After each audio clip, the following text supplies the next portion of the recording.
Pasensya na kung ngayon lang ako nakapag-video ulit. Ayan, sobrang dami nangyari.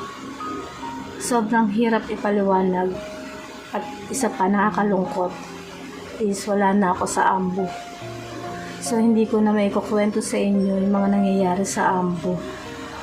Kasi, nailipat na ako ng trabaho. So, nakakalungkot lang.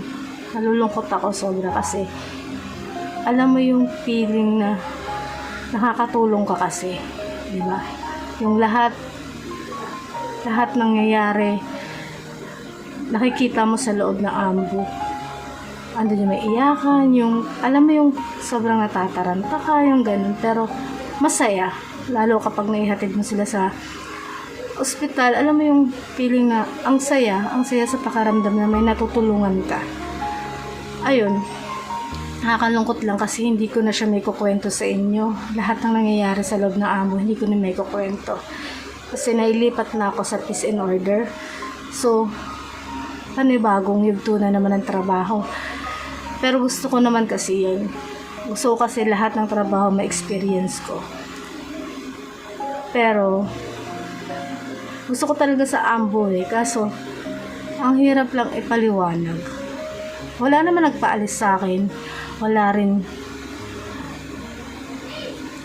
Kumbaga, wala lang. Kusa lang akong umalis. Siguro, kailangan ko rin kasi na mas maayos na trabaho. Ganun. Tsaka isa pa, may anak kasi ako. Na syempre, hindi natin may iwasan sa loob ng Ambo. May magkaroon ng positive, mga ganung sakit, diba? Virus. Ayan, so maingay dito guys. Nakakabwisit lang na nagmo-moment ka tapos maingay, no? So yun na nga. Siguro sa ngayon mahirapan ako mag-upload ng mga video araw-araw kasi sobrang dami kong ginagawa ngayon. So siguro ko na lang siguro magtutuloy nitong video na to, or siguro pag may time may iba-vlog ko rin yung trabaho ko. Ayun lang guys. So sana panoorin nyo pa rin kahit wala nang kwento yung video ko. So yun lang. Thank you din sa mga tumulong sa akin. Ito ako naiiyak.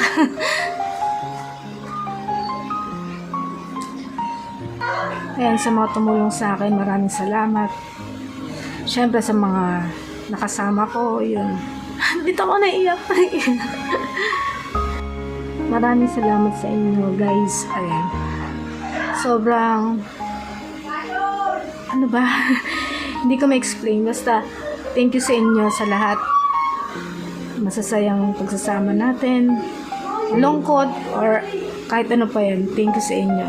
Kasi nakilala ko kayo. Ayun. So, mag-iingat kayo lagi sa biyahe nyo. Lalo sa mga driver natin. Ayan. Thank you guys. Mamimiss ko kayo. Thank you. Bye.